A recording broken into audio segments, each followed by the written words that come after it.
नमस्कार। मैं Vrinda Singh, government girls college Nagaur. आज मैं ऊन का उत्पादन के बारे में बताऊंगी कि ऊन से किस प्रकार से और कैसे वस्त्र तैयार किए जाते हैं। मेरे प्यारे विद्यार्थियों, पिछले वीडियो में मैंने आपको ऊन से किन किन जानवरों से ऊन को प्राप्त किया जाता है इसके बारे में जानकारी दी है। आज के इस वीडियो में मैं आपको ये बताऊंगी कि ऊन का उत्पादन किन किन चरणों में संपन्न होता है। तो सबसे पहले देखिए, पहला क्या चरण है। पहला चरण है जानवरों के शरीर से बालों को उतारना। आपको ज्ञात है ऊन क्या है। उन जानवरों के बालों से तैयार किया जाता है। तो सबसे पहले हम क्या करेंगे, जो भेड़ है या बकरी है या ऊँट है, जिन जानवरों से हमें ऊन प्राप्त करना होता है, उन्हें अच्छी तरह से नहला धुला करके और फिर उन्हें उनके त्वचा से बालों को हम काटते हैं। काटने का काम दो प्रकार से करते हैं। पहला या तो मशीन से काटते हैं, दूसरा अब हाथ से इसकी कटाई करते हैं। भारत अभी भी पिछड़ा है, तो कई जगहों में कैंची से और विशेष औजार से उनको काटा जाता है।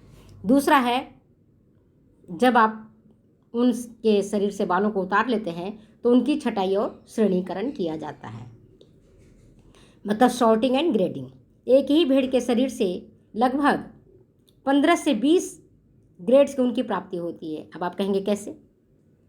जैसे भेड़ के जो पैर हैं या सिर है या उनके पेट हैं, उनके कंधे के बाल हैं, पीठ का बाल है, उनकी जांघ का बाल है, उन सबों की ग्रेडिंग में डिफरेंस होता है। तो जो छटाई का काम करता है वह कार्य कुशल और निपुण व्यक्तियों द्वारा किया जाता है। विदेशों में छटाई का कार्य मशीन द्वारा संपन्न होता है, मगर हमारे भारतीय कारीगर की अंगुलियां और अनुभवी आँखें इतनी कुशल होती हैं कि वो स्पर्श करके ही पहचान लेती हैं कि कौन सा ऊन अच्छा है और कौन सा खराब। इसके बाद उनकी जो हम श्रेणीकरण करते हैं वह लंबाई पर, उनकी सूक्ष्मता, उनकी प्रत्यास्थता, मजबूती और कोमलता के आधार पर इनका हम वर्गीकरण करके अलग कर लेते हैं। लंबी और सूक्ष्म ऊन को हम जो उत्तम प्रकार का वस्त्र बनाना होता है उसके लिए हम अलग कर लेते हैं। तो अब आप ये देखिए कि जब आपने ऊन का छटाई और श्रेणीकरण कर लिया तब ऊन की हम सफाई और धुलाई करते हैं। सफाई और धुलाई क्यों करते हैं? क्योंकि ऊन के रेशों में पसीने, चिकनाई, धूलकण और अन्य गंदगियां उपस्थित होती हैं, जिन्हें साफ करना जरूरी होता है। क्योंकि जो जानवर है वो ज़मीन पर लोटता पोटता है, ज़मीन पर रहता है, तो उसके बालों में ये सारी चीज़ें आ जाती हैं। अब ये देखेंगे कि इनकी हम सफाई और धुलाई कैसे और किस प्रकार से कर सकते हैं। पहला होता है साबुन का घोल बनाने से, दूसरा है वाष्पित घोलक द्वारा और तीसरा है कार्बोनाइजिंग प्रोसेस द्वारा। तो जो पहला प्रोसेस है आपको साबुन का घोल बनाने का, इसमें आप देखोगे कि यह क्रिया धुलाई की मशीनों द्वारा संपन्न होती है। मशीनों में स्वचालित रैक लगे होते हैं जो ऊन की घोल में डुबोकर अच्छी तरह निचोड़ लेते हैं। कहीं कहीं यह कार्य हाथों से भी संपन्न करते हैं। दूसरा है वाष्पित घोलक द्वारा। इस विधि द्वारा रेशों में उपस्थित चिकनाई आदि को हटाया जाता है। इसके लिए वाष्पित घोलक जैसे benzene, petroleum, naphtha, carbon tetrachloride आदि के घोल में ऊनी रेशों को डाला जाता है। इससे चिकनाई घुल जाती है और रेशे साफ, स्वच्छ और नरम हो जाते हैं। तीसरा है कार्बोनाइजिंग। अगर उपरोक्त दोनों विधियों से रेशे साफ नहीं हो पाते हैं और गंदगी रह जाती है, तब आप देखोगे कि इनको हमें साफ़ करना ज़रूरी हो जाता है। और इनको साफ़ करने के लिए हम क्या करते हैं, इनको आप सल्फ्यूरिक अम्ल जिसको हम H2SO4 कहते हैं, और दूसरा होता है हाइड्रोक्लोरिक अम्ल जिसको हम HCl कहते हैं, इनसे हम ऊनी रेशों को बड़ी सावधानीपूर्वक से धोते हैं। और इनको जो अम्ल में धोने की प्रक्रिया है वही प्रक्रिया कार्बोनाइजिंग प्रक्रिया कहलाती है। ऐसा करने से सभी प्रकार की अशुद्धियाँ नष्ट हो जाती है और रेशे स्वच्छ और हल्के हो जाते हैं। जब आपने वस्त्रों की और तैयार करने के लिए ऊन की धुलाई कर ली है तब इनको सुखाना अनिवार्य होता है। क्योंकि जब तक ऊन नहीं सूखेगा तब तक उनसे आप रेसे नहीं बना पाएंगे। लेकिन ये भी सत्य है कि जब रेसा सूख जाएगा तो इनमें कड़ापन आ जाता है, जिसके लिए आपको आगे की प्रक्रिया करनी पड़ती है, अन्यथा इनसे अच्छे प्रकार के रेसे तैयार नहीं होते हैं। इसके बाद 5वां होता है आयलिंग, तेल लगाना। तो मैंने अभी आपको बताया कि जब हम रेसों को सुखाते हैं तो उनमें रूखापन आ जाता है, जिसके कारण कुछ अंश तक उनका रेसा कड़ा हो जाता है और इनको नरम और मुलायम करना ज़रूरी होता है। इसलिए रेसों पर जैतून का तेल, ग्रीष्म की सूअर की चर्बी लगाकर इसको 2 सप्ताह तक छोड़ देते हैं। इससे रेसे नरम और चिकने हो जाते हैं। इसके बाद देखोगे मिश्रित करना, ब्लेंडिंग। इस प्रक्रिया द्वारा विभिन्न किस्म के ऊनी रेशों को मिश्रित किया जाता है।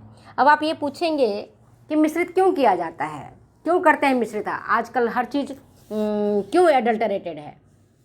तो मेरे प्यारे छात्राओं, मिश्रित का इसलिए किया जाता है कि इससे ऊनी का रेशा सर्व सुलभ हो जाता है, अमीर हो या गरीब सबके पहुंच के भीतर हो जाता है।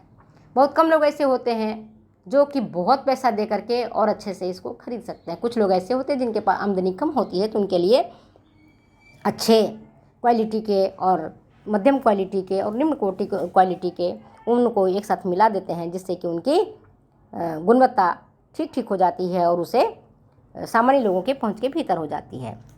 ठीक है। इसके बाद की प्रक्रिया किया जाता है धुनाई का। जैसे आप देखते हैं कपास के रेशों के धुलाई करते हैं, उसी प्रकार से इसकी भी धुनाई की जाती है, जिसको हम कार्डिंग कहते हैं। धुनाई करने से उनके अंदर जो बचे हुए धूलकण है, गंदगी है और बाहरी अशुद्धियाँ हैं, वे स्वतः ही दूर हो जाती हैं और रेसे काफ़ी हद तक समानांतर भी हो जाते हैं। उसके बाद इनमें कंघी करने का काम किया जाता है। कंघी करने की प्रक्रिया भी उन्हीं रेशों पर की जाती है जिनसे हमें उत्कृष्ट प्रकार का वस्त्र तैयार करना होता है। जैसे मान लो जेंट्स का कोट बनाना है और पैंट बनाना है या शॉल बनाना है, उत्तम क्वालिटी का कार्डिगन वगैरह बनाना है, तब उसके लिए हम कॉम्बिंग करते हैं, अन्यथा कॉम्बिंग करने की ज़रूरत नहीं होती है। उसके बाद खींचने का काम किया जाता है, जिसको हम ड्राइंग कहते हैं। खींचने की प्रक्रिया भी केवल उन्हीं टॉप पोनियों पर की जाती है जिनसे वस्टेड वस्त्र बनाने होते हैं। इस प्रक्रिया में कई पोनियों को आपस में मिलाकर सघन बनाया जाता है और फिर उन्हें खींचकर पतली पोनियां बनाई जाती हैं। खींचते समय उन्हें हल्का सा घुमाकर ऐंठन दी जाती है, जो रोविंग प्रक्रिया कहलाती है। अब ये पोनियां कताई के लिए तैयार होती हैं। इसके बाद आता है स्पिनिंग। कताई प्रक्रिया द्वारा हल्की बटी पोनियों को खींचकर पतला धागा बनाया जाता है और ऐंठन दिया जाता है। ठीक है। अब ऊनी वस्त्र के लिए धागे की कताई म्यूल फ्रेम पर करते हैं। इससे धागा मोटा, मुलायम और फुजीदार निकलता है। लेकिन अगर आप उत्कृष्ट प्रकार का वस्त्र बनाना चाहते हैं तो इनके लिए अच्छी प्रकार की मशीनों से इनकी कताई की जाती है, जैसे है रिंग, कैप, फ्लेयर। इनसे जो आप धागे निकलते हैं वो बहुत ही महीन होते हैं और एक जैसा होता है, समानांतर होता है, एक जैसा होता है। ऐसा नहीं होता कहीं मोटा है कहीं पतला है। अगर कहीं मोटा और कहीं पतला होता है तो फिर वो जो आप वस्त्र बुनेंगे तो कहीं से मोटे और कहीं से पतले दिखेंगे। इसके बाद बुनाई का काम किया जाता है। बुनाई का काम आप अपने डिज़ाइन के अनुसार कर सकते हो। ट्विल बुनाई कर सकते हैं, सादी बुनाई कर सकते हैं, या जो आपको पसंद है, जिस प्रकार का आप चाहते हैं उस प्रकार से हम इनकी बुनाई कर लेते हैं। और वर्स्टेड वस्त्र पर जो होता है खास करके ट्विल बुनाई करते हैं, जिससे कि इनकी बुनाई सघन भी हो जाती है, आकर्षक होती है और मजबूत होती है।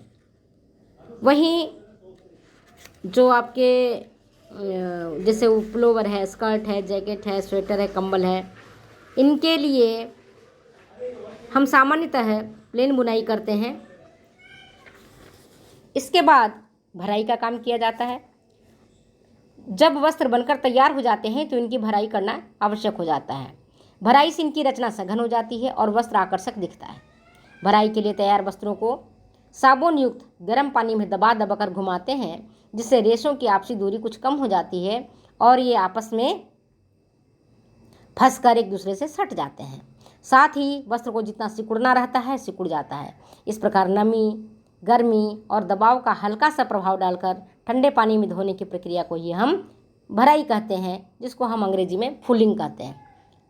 Fooling is done to improve the appearance. Fulling क्यों किया जाता है? उसके अपीयरेंस को बहुत अच्छा बनाने के लिए, आकर्षक बनाने के लिए भराई का काम किया जाता है। आप ज़रा सोचिए, अगर ऊनी के वस्त्र में जगह जगह छेद हो, कहीं सघन हो, कहीं आपको जगह दिखाई देता हो, तो आप ऐसा वस्त्र लेना पसंद करेंगे? नहीं करेंगे ना। इसलिए उनको भराई का काम किया जाता है। इसके बाद आता है ब्लीचिंग और रंगाई। जब ऊनी वस्त्र बन करके तैयार होता है तो उनका रंग, रूप, आकर्षण ऐसा नहीं होता है कि कोई भी ग्राहक उसे खरीद ले। उसे खरीदने के लिए क्या करते हैं हम? ब्लीचिंग करते हैं और फिर उनकी मनपसंद रंगों में रंग करके, आकर्षक डिजाइन बना करके, उनमें सज्जा और परिष्कृति करके मार्केट में बेचा जाता है। तभी तो लोग खरीदेंगे, अन्यथा उसे लोग नहीं खरीदेंगे। ऊनी वस्त्रों को शिकन प्रतिरोधी भी बनाया जाता है। इसके लिए रेशों पर उपस्थित सल्कों को हटाने के लिए परिसज्जा की जाती है और इस प्रक्रिया में पैपेन नामक एंजाइम की प्रतिक्रिया कराई जाती है। पैपेन एंजाइम क्या है? यह पैपेन एंजाइम पॉपासॉ नामक पेड़ से प्राप्त होता है और यह पेड़ भारत, श्रीलंका और अफ्रीका में पाया जाता है। धन्यवाद, नमस्कार। अगर ये वीडियो आपको अच्छी लगती हो तो आप इसे शेयर करें और आगे लोगों को बताएं, जिससे कि